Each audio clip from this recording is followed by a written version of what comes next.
জাঁকজমকপূর্ণ আয়োজন নয়, একেবারে ঘরোয়া পরিবেশেই নতুন জীবনের শুরু করেছেন বলিউড তারকা আমির খান ও গৌরি স্প্র্যাট।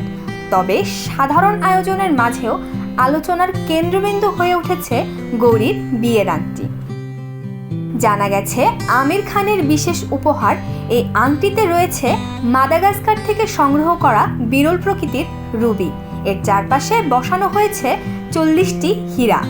আংটিটি তৈরি করতে 131 জন দক্ষ কারিগর কাজ করেছেন প্রায় 256 ঘন্টা। 5 জুলাই মুম্বাইয়ের পালি হিলে নিজের বাড়িতে গৌরি স্প্র্যাটকে বিয়ে করেন আমির খান। দুই পরিবারের সদস্য, সন্তান ও ঘনিষ্ঠ বন্ধুদের উপস্থিতিতে নিবন্ধনের মাধ্যমে সম্পূর্ণ হয় বিয়ের আনুষ্ঠানিকতা। বিয়ের ছবি প্রকাশ্যে আসার পর গৌরীর অনামিকায় থাকা আংটিটি ভক্তদের নজর কাড়ে। এর নকশায় ব্যবহার করা হয়েছে ক্যাবোশন কাট রুবি, যা আংটিটিকে দিয়েছে আলাদা সৌন্দর্য। প্রায় 25 বছরের পরিচয় থেকে আমির ও গৌরীর সম্পর্ক ভালোবাসায় রূপ নেয়। 2025 সালে নিজের 60তম জন্মদিনে প্রথমবার গৌরীর সঙ্গে সম্পর্কের কথা প্রকাশ করেন আমির।